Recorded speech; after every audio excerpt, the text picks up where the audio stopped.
So as we move towards 2022, I'm going to be discussing why I think 2022 is going to be a fantastic year for anyone involved in the crypto space. I'm going to be dispensing the hopium today. I know the charts at the moment are a bit of a mess. And anyone that's got involved in crypto recently is probably down on their portfolio, but I think there are reasons to be positive, and that's what I want to go over in this video and explain to you why I think 2022 has a good chance of being a bull market. So at the moment, Bitcoin has been pulling back for the best part of 3 to 4 weeks. Let's look at the peak was there on the 10th of November, and we're currently on the 20th of December actually. So, it's more like 6 weeks really we're looking at. So we've been pulling all the way back from here. And if you're on crypto Twitter, there's a lot of angry people and there's a lot of upset people on there. There's a lot of people that feel like maybe they've been misled. We've been promised this massive bull run all year that hasn't materialized. And a lot of people are sitting there hodling losses at the moment. But I don't think it's something that you need to be overly concerned about at the moment. And I'll explain why. I've got a number of reasons that I want to go through. The first one is quite a simple one really, and it is just straightforward price action. So you've probably heard this advice many, many times. If in doubt, zoom out. But I think that is the best thing you can do with any chart when you're trying to figure out whether you're still in a macro bull market or whether things are starting to turn a bit sour. So just looking at this in isolation, yeah, it looks quite negative, the fact we've been coming down for the best part of 6 weeks. And we've dropped in total, let me just pull up the ruler here, from the wick high there down to the current price. We've dropped 33%. So it's a fair old chunk to be dropping down. But let me just remove that from the chart. And if we go to the weekly view, this is one of the ways to get a good view of what's happening from a macro perspective. Let's reorganize this chart and then you can start to see things hopefully in a slightly different light that might make you guys feel a little bit more bullish. So here we go. If you take, this is the peak basically you could just see there on the daily chart that I was just showing you, but now we've got the weekly chart. And if you look at this in its entirety, we are still very much in a macro bull upward trend. There's no doubt about it. You've got the previous higher low, as you'd say here, and it looks like we're coming down to retest this as support.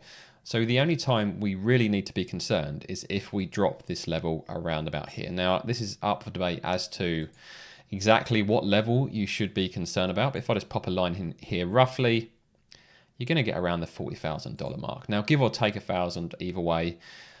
If you start seeing closing candles below that on a daily or weekly basis, I think that is when you should start to worry. But everyone will have their zone of panic. But I think all the time we're anywhere between where we are now, which is 46, or anywhere up to 47, 48, 49, where we've been for the past week or two, all the way down to 40,000. There is nothing to say that we're going to break trend and go bear. So purely from a price action perspective, there is nothing of concern in my mind at the moment. So it is quite feasible. Let me just draw the put the paintbrush on. It's quite feasible that we could still come all the way down to 40,000 and then continue upwards. And in an overall kind of macro bull trend, that would be absolutely healthy and look absolutely fine. I'm sure we probably won't go up straight in a straight line. There'll be some pullbacks on the way. So that is one thing that could potentially happen. The alternative is, of course, so we don't hold up at 40, and then the next kind of major support is back at 30, which is where we were in the summer. But for now, all the time we're above 40. This should just be seen as a pullback, possibly an opportunity to buy, depending on how risk averse you are, and hopefully a continuation as we move into 2022. The next thing I want to look at is actually go back to a tweet that I made at the start of December. So I think it was December the 4th I was looking earlier. So let me just scroll back. By the way, if you're not following me on Twitter, you can follow me at Darren the Degen. I'm tweeting most days. So this was the big flush out on the 4th, or just after the big flush on the 4th of December. So let me pop this back to the daily so you can see this much clearer. So the day we had the big wick was the 4th of December. So you can see there. So just after that, I made this tweet. I said, I didn't sell the dip today, but I also didn't buy it either. With the uncertainty around the variant, inflation, tapering, stock markets in Ukraine, I don't need to be any more risk on at this stage. And then I followed up with that. For me, this dip has fundamentally shifted my short term, which is my 1 to 2 month view of where Bitcoin was heading. I'm now expecting consolidation at best between 40 to 50K, which is what we've been seeing for the past few weeks. I'll wait for a bottom to be confirmed. There's no signal yet that a bottom's in. And hopefully some clarity on the issues I mentioned above before increasing exposure. So this uncertainty here, some of this is what contributed towards the markets coming back. And when I say altered my short-term view, at that time we were still hoping for a big pickup at the end of the year and some sort of parabolic blow off top, which is what we've been promised all year. Remember that. That's what we were all expecting. But instead, I was now looking for some consolidation, and that's what we've been seeing for most of December, and we're probably going to continue to see for another week or two, I would expect as well. So with this in mind, it was the uncertainty that concerned me, and I was going to wait until some of this uncertainty had been cleared up before investing more. And I think now we have some clarity on all of these issues. So I'm happy to now kind of see this more from a bullish sentiment, as most of this stuff now should be priced into the market. So I'm just going to go through these one by one to explain why I think there is more clarity on these issues. So firstly, the variant. So the Omnichrome variant, which has obviously caused big headlines, lots of fear and scaremongering over the past couple of weeks. And obviously the main reason people are concerned about it is that it seems to be a lot more infectious. Obviously some early data is showing it's not as dangerous, but the main worries from the market perspective is more lockdowns, which will hit the economy, which will hit the supply chain, and just basically repeat what we've seen in the past. So that's why the markets started to de-risk, and that's why a lot of the markets did pull back. So as we're starting to see more data, it's looking like it isn't as dangerous as previously thought. Yes, it's certainly more infectious, so there still is a chance that hospital or healthcare systems will be overwhelmed. But there's just one particular thing I want to show you. So this website is ourworldindata.org. And if you come on here, you can pop in the country. And the country that I'm interested in looking at is South Africa. So I'm just going to choose South Africa first. I'm going to remove all of the other countries. And the reason I want to look at South Africa first is that is where the variant was first discovered, and that's where they've had the most cases, or have the earliest data available for the most cases, as I think they reported this around the end of November. Now, if we go to the chart and we put on two stats, we want to have cases and deaths. And what is rather telling from looking at these two, let me just scroll down so you guys can see this. So these are the new cases from previous waves, so the original wave and then the subsequent waves after that. So this is the current wave caused by the latest variant.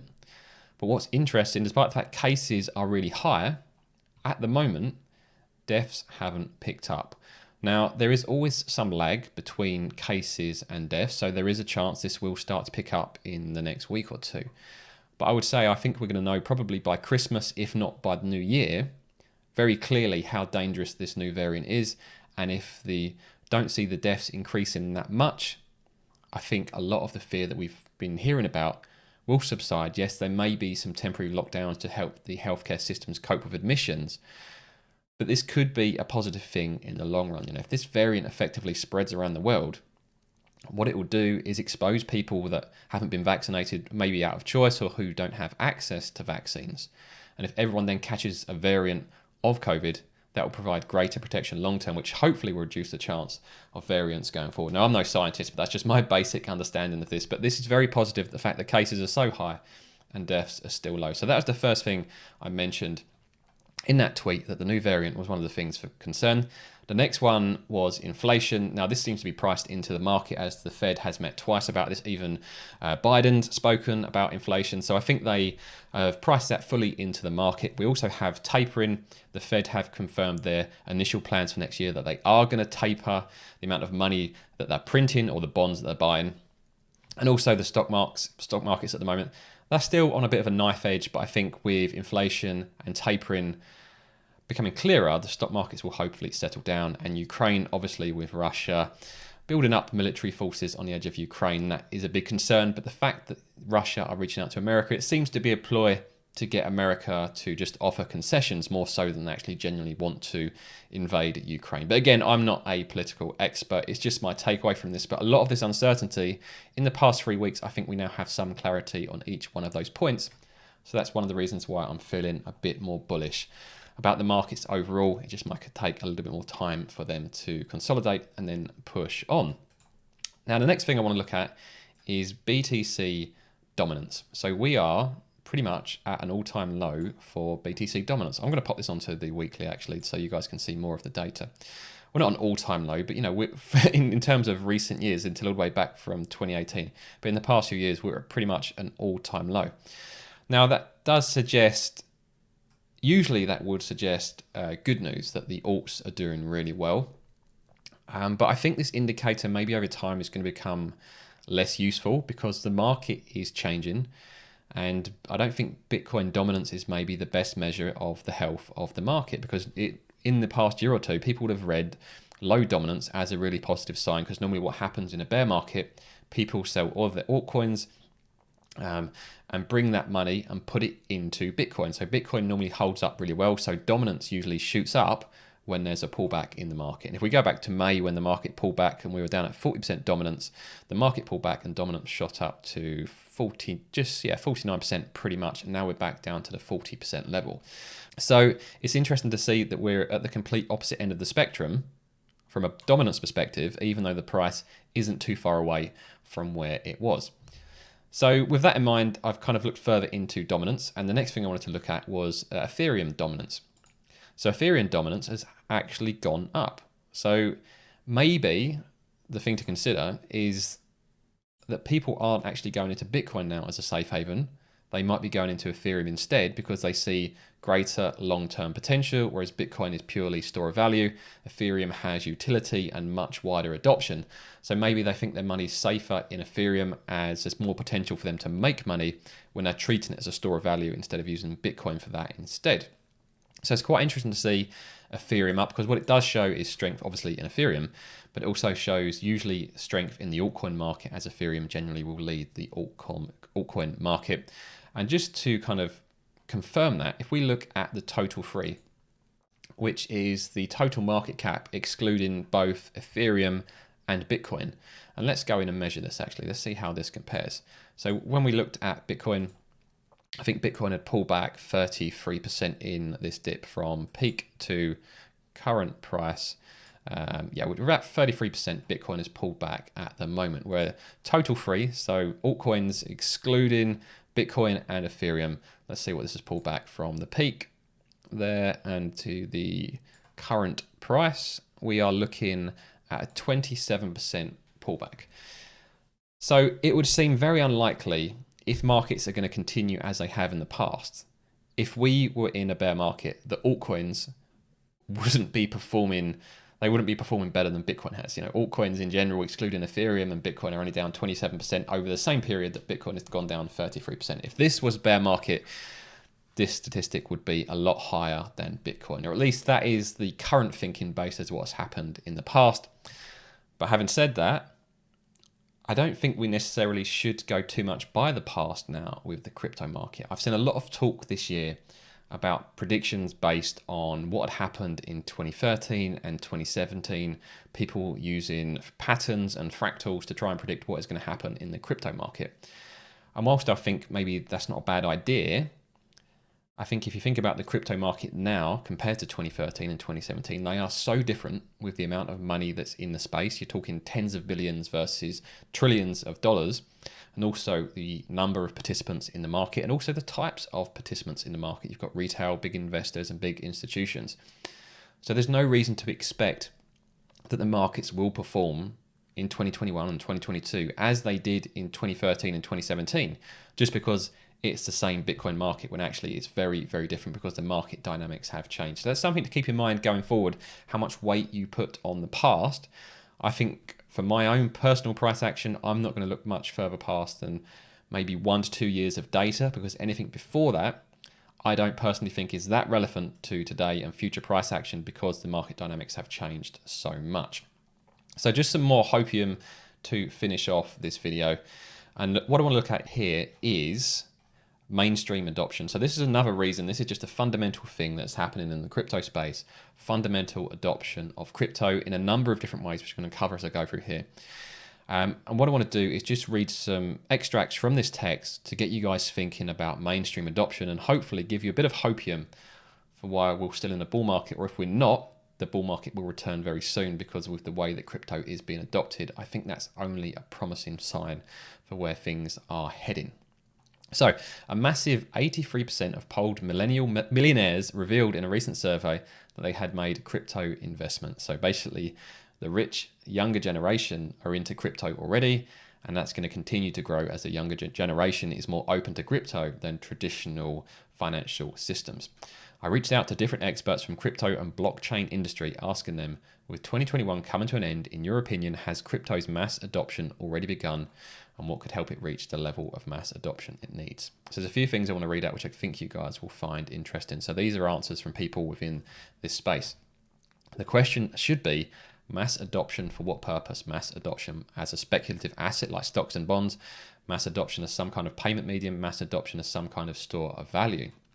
So if we look at the crypto market at the moment, I would say there are probably 4 primary uses. You've got the store of value, which kind of Bitcoin is dominating at the moment, possibly leaking into Ethereum. Secondly, you've got DeFi, so all of the DeFi, the decentralized finance that's going on, so hopefully finance that can exist without traditional banking systems.